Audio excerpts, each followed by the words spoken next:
whole Social Security increase. With an 8.7% cost of living increase, the average beneficiary taking in $1,681 a month will now get $1,827, an increase of $1,752 a year. Even after last year's jump of 5.9%, the 8.7 is the largest increase since 1981. Also a time of high inflation.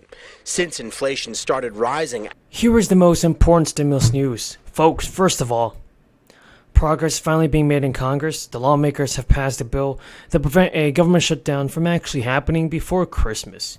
That means stimulus payments are being sent out.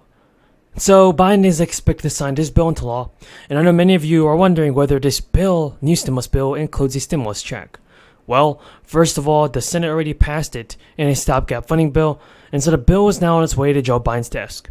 So next up is a sweeping measure expected to tally around $1 trillion. It will keep federal agencies operating through the fiscal year ending in this year. So Chuck Schumer also said, this is about taking a very simple, responsible path towards ensuring we finish the year without hiccups and any drama. So a 1 week, everybody, continuing resolution will just give us time to speak on what's working. So people in Congress are negotiating, and they announced early this week that a framework for the full year omnibus package did not provide details on the amount that they had agreed on or specific programs to fundings, and it's included that. But so far, the senators and the top Republicans on the chambers said the total amount of funding was being divided among the 12 appropriations subcommittees. According to the senators, it will take 4 or 5 days for staffers to fill in details for all of the line items. So Congress has until December 23rd to either pass the bill or stop the bill from happening. By then, Republicans will have taken control of the House of Representatives from Democrats, who retained the control of the Senate. So while the Senate Republicans signed the omnibus bill funding per bill into framework, House Republicans have rejected it. They want negotiations delayed until after they assumed the House majority. They would have more leverage to cut spending, and the Senate has also bucked the Senate Democrat Manchin's latest efforts to get its energy deal with the Chuck Schumer attached to a must-pass bill. The chamber blocked Manchin's permitting reform amendment from getting onto a defense of funding. Schumer had promised Manchin he would take up the bill to speed up the process for approving new energy projects in exchange for Manchin's vote on a Democrats' major climate, health, and tax bill. The vote didn't even exactly fall along party lines. Manchin's permitting reform effort was expected to help advance both fossil and renewable energy projects, though was generating pushback from both sides of the aisle. The weekend has even arrived, and employees at Maryland school districts are set to begin this weekend with a bonus payment up worth around $1,000.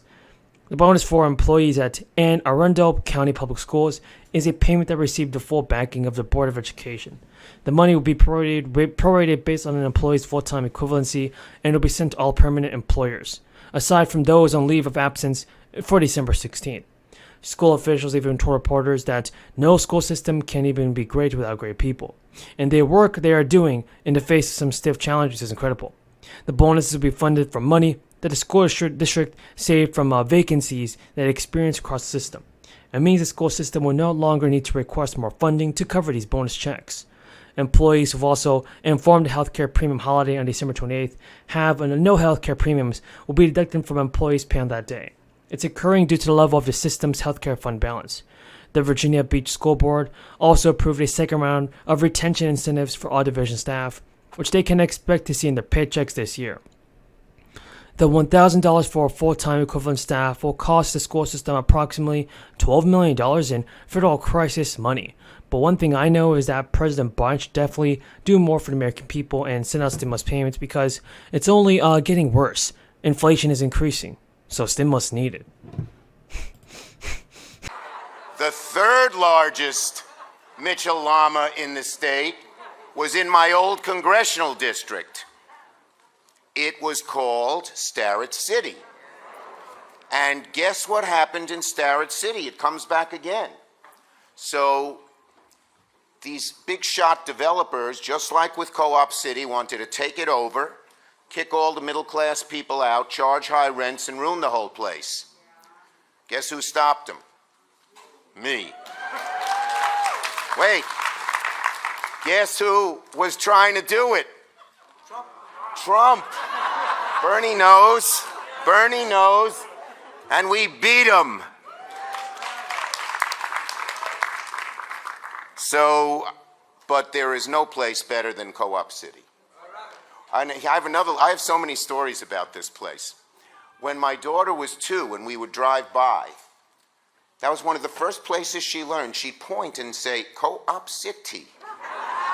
Co-op City. We still remind her of that. She's now, just like I told Kathy, right, the greatest thing for me is being a grandparent. I have 3-year-old little Noah. Just last night, my wife says to Noah, Noah, you're so cute, I could bite your butt. Noah says, Noah's not food.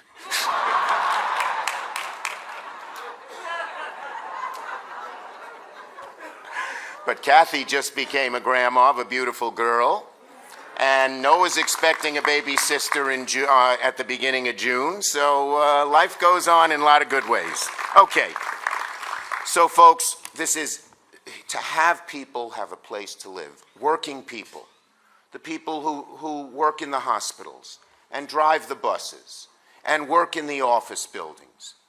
If you don't have a decent place to live, that's it. You got to move from place to place like they did before they had Mitchell-Lama. People would move 3 months, 3 months, 3 months. The kids would not stay in a school. You couldn't establish friendships. You couldn't establish relationships. Too much of your money would go to rent and you couldn't do other things, even buy the kids the school stuff they needed. So we need places where working people, no one's going to become rich here, and this is not going to be luxury housing, but we got to keep it good. We got to keep it good so your children will be able to live here as well. So it was just over a year ago in early April, I was here with Jamal, wherever he is. There he is. He always wears a nice blue suit.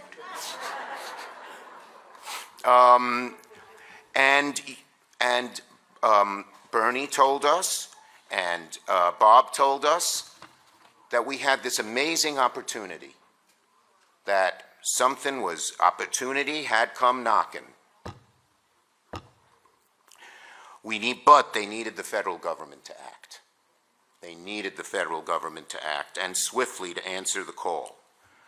We revealed that in the 45,000 residents here, bigger than most cities, had a rare shot to secure hundreds of millions of dollars to make the critical capital repairs, which means they wouldn't be charging you for those repairs. And this is a 50-year-old place. You need to redo it. You can't just let it sit there. You can't let it deteriorate. So here's an opportunity, because interest rates were so low that if we could refinance